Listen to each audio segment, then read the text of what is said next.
Welcome to the Sarpy County Board of Equalization meeting. Today is Tuesday, June 11, 2024. It's 3:00 p.m. Please silence all cell phones. A copy of the Nebraska Open Meetings Act is located on the north wall of the county boardroom. We have present today Commissioners Kelly, Klug, Warren, Mixon, and Burmeister, along with our Deputy County Administrator Scott Bovick and our County Clerk Deb Hotelling and our County Assessor Dan Pittman and our County Treasurer Jeff Meixel. Please stand for the Pledge of Allegiance. Pledge allegiance to the flag of the United States of America and to the republic for which it stands, one nation, under God, indivisible, with liberty and justice for all.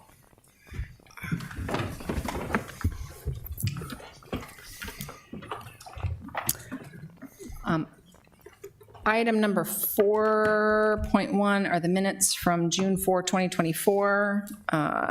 Is there a motion to approve? Motion to approve. I already was going to start.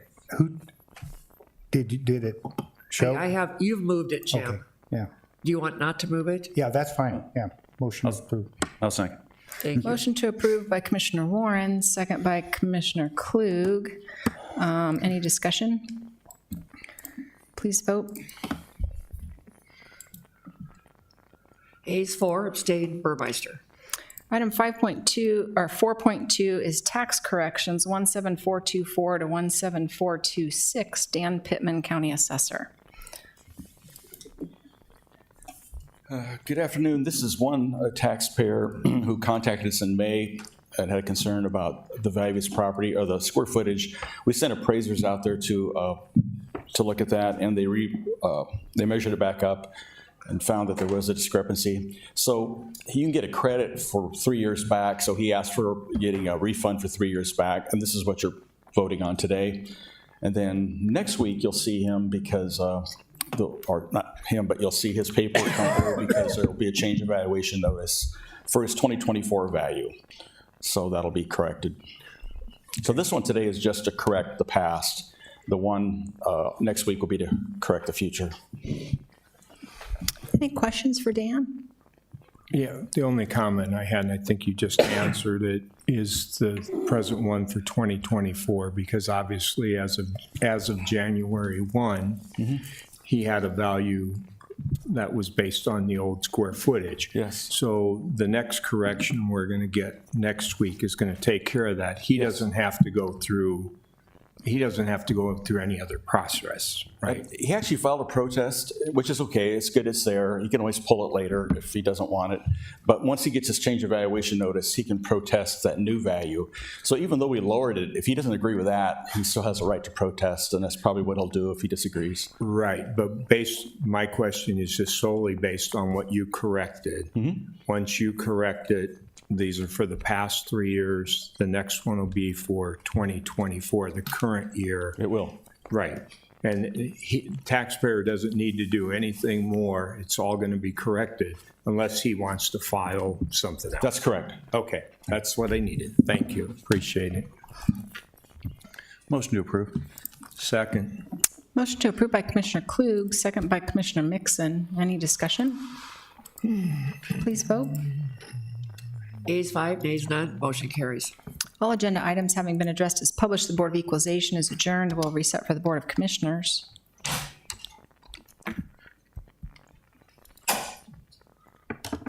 Okay. Welcome to the Sarpy County Board of Commissioners meeting. Today is Tuesday, June 11, 2024. It's 3:04 p.m. We have present today Commissioners Kelly, Klug, Warren, Mixon, and Burmeister, along with our Deputy County Administrator Scott Bovick and our County Clerk Deb Hotelling. We'll start with Commissioners, Administrators, announcements, and comments, starting with Commissioner Kelly. Yeah, I just have a question. Have we posted the guidelines for property valuation protests on our website? Good. Thank you. That's all I have. Got a nodding head in the back. That's all I wanted to see. No comments, thank you. No comment. No comments? No comment. All right. We'll move on to item number 4, the consent commissioner's agenda with items of regular business. Anyone want to see any items removed from the consent agenda? If not, a motion to approve. Motion to approve. Motion to approve by Commissioner Klug, second by Second. Commissioner Warren. Any discussion? Please vote. Ayes 5, nays none, motion carries. Item 5.1 is minutes, June 4, 2024. Deb Hoteling, Clerk Register of Deeds. Is there a motion to approve? So moved. Second. Motion to approve by Commissioner Klug, second by Commissioner Mixon. Any discussion? Please vote. Ayes 4, abstained Burmeister. Item 5.2 is Resolution 2024-156, award bid with JEO Consulting Group for the design of replacement bridges for 192nd Street north of Platteview Road, project C-7725-10, in the amount of $316,801. Scott Bovick, Deputy Administrator. Thank you, Commissioner. Just want to pull up a map here real quick.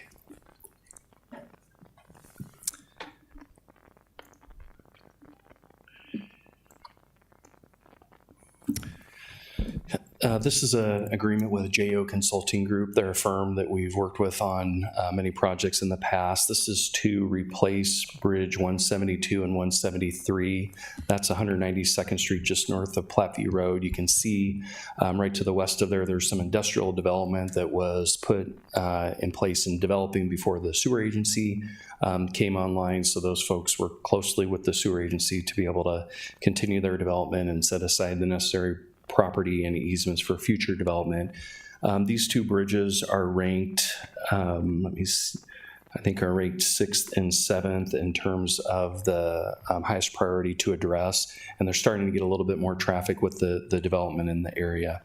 192nd Street, while it's a rock road now, we know has major importance long-term as a main corridor, especially coming north off Platteview Road. One of the things that JO will do with the county engineer team and administration is evaluate what the most appropriate improvement is at this point. Do we do our typical replace it with a 2-lane culvert? Do we build a 3-lane bridge? We probably aren't going to pursue a 4-lane structure at this point, but try to build something that will be able to be there for long term and accommodate the growth as it happens. These bridges are on the 1 and 6 year road program. We do have money programmed for the construction. We'll go through this process with JO yet this year, and there may be some right-of-way to obtain early next, but hopefully we're out to construction at the end of next year, likely. That I'm happy to answer any questions. Yeah.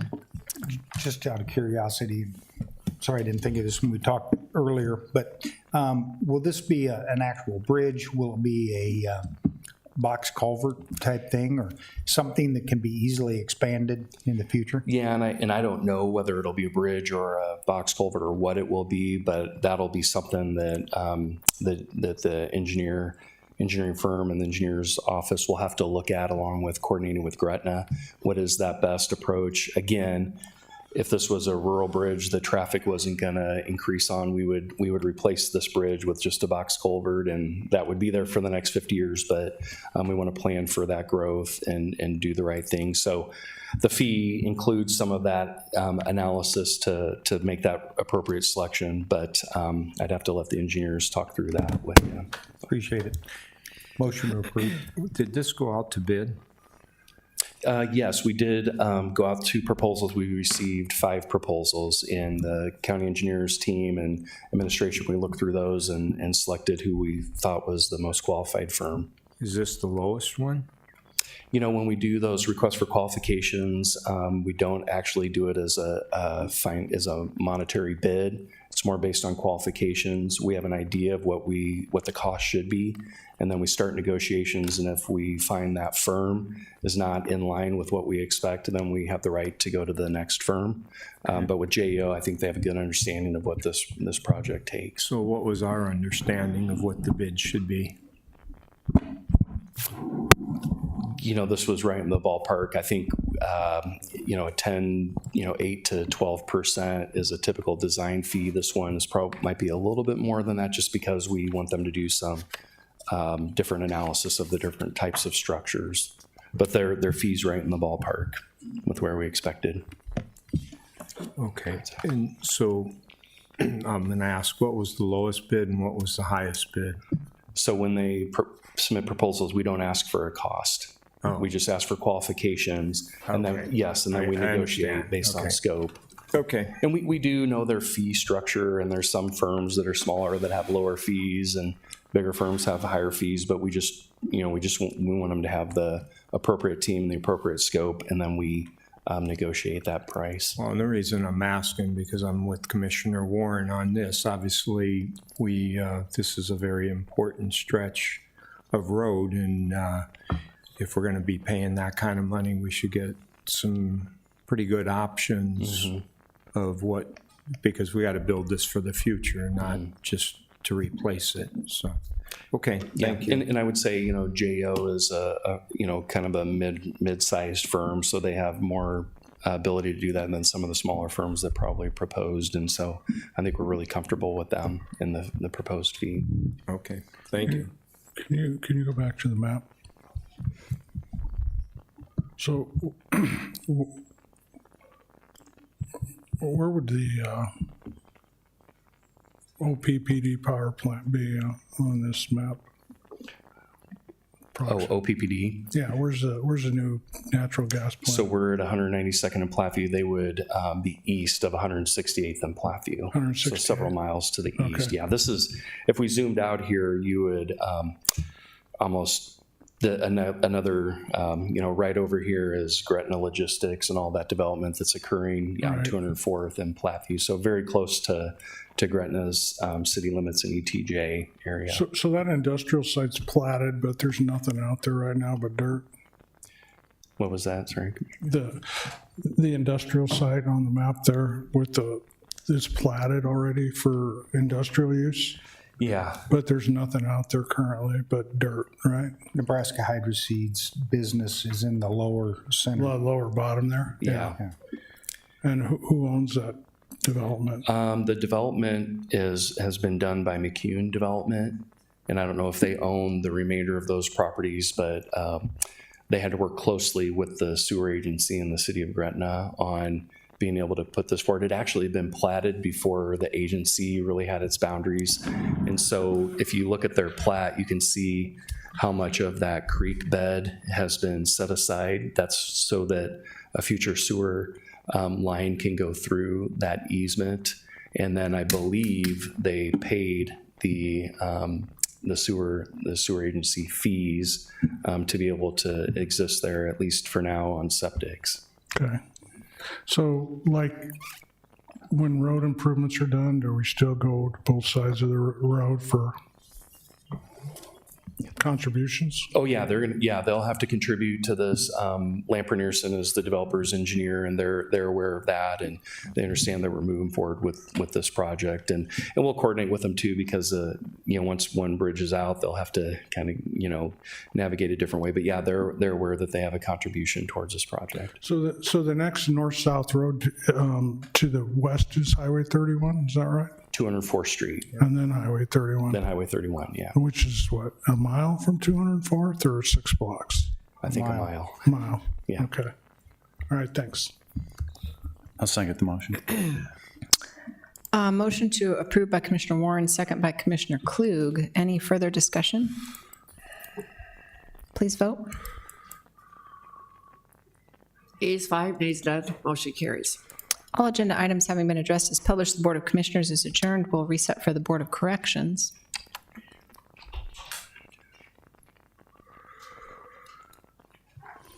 Okay.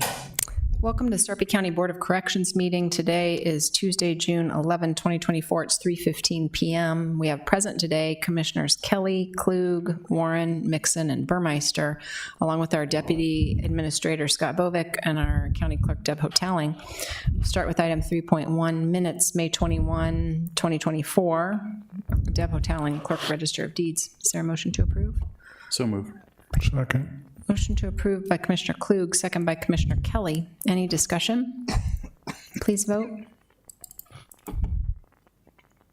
Ayes 5, nays none, motion carries. Item 4.1 is Board of Corrections update. Jacob Bebsworth, Interim Correction Director.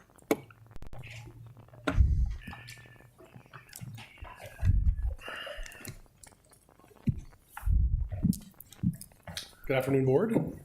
I just actually met with each of you in some small form here last week, so you probably won't hear a lot different from me today than you did then, but I will give some highlights that have kind of happened in the last week that are good for the Corrections Department and things that I'm especially proud of. So we are getting down to the final about month or so before we initiate the SIM, which is an inmate management system that helps get our employees more involved with the inmates on a day-to-day basis and direct supervision.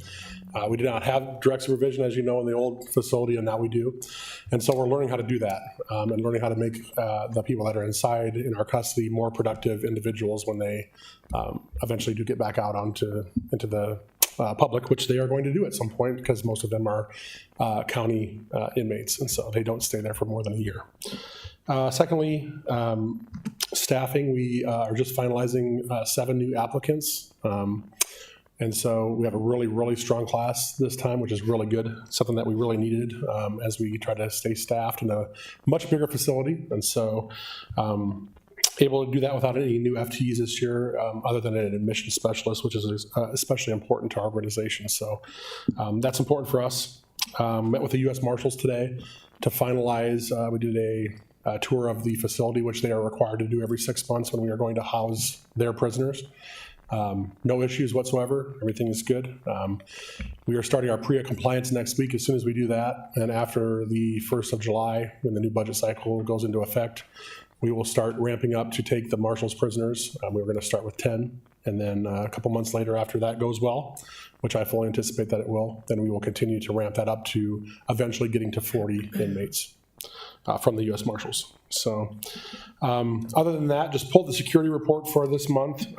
One thing I noticed is obviously moved into the new facility in September of 23. And since then, most of our major markers, actually all of our major markers that we look at for the health of the organization inmate-wise are trending the right direction. Those include staff assaults down since we moved over to the new facility, inmate-on-inmate assaults, inmate altercations down, use of force incidents also down.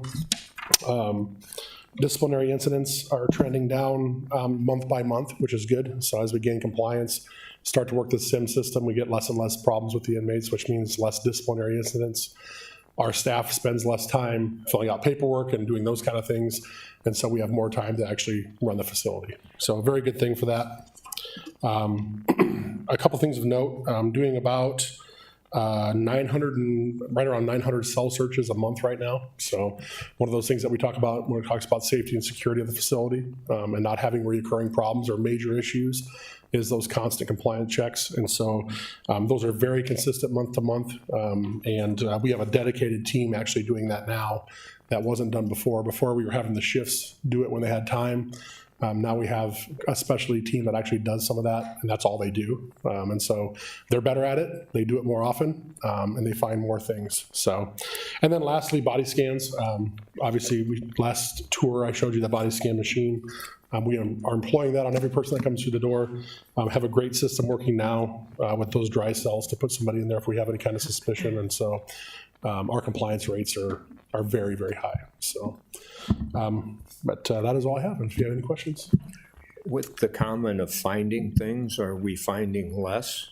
Through a natural progression, yes. So what happens is every time they get away with something, right, then they get a little more gusto. And so when they know that we're doing it on a regular basis, but random is what I call it. So regular in the fact that they know every week they're going to get searched a couple times. Random in we're not going to do it every Tuesday, right? We're not going to come to your cell every Tuesday. Otherwise, you'll just get rid of your stuff on Monday. So, and then yes, slowly over time. When we moved over to the new facility and we started implementing the scanner, the compliance wasn't as great, and we were finding a lot of things that probably weren't getting caught at the old facility and before we had a scanner. And so, especially when it comes to those weekender inmates who just come in on a Friday afternoon and leave on a Sunday. they can be problematic for us when it comes to contraband in the facility. And so that new scanner allows us to really lock down on that compliance, especially when it comes to any kind of metallic objects. They stick out like a sore thumb. So, any other questions? Any questions for Jake? All right, Thank you for your time. Thanks, Jake. Thank you. All agenda items having been addressed as published, the Board of Corrections is adjourned.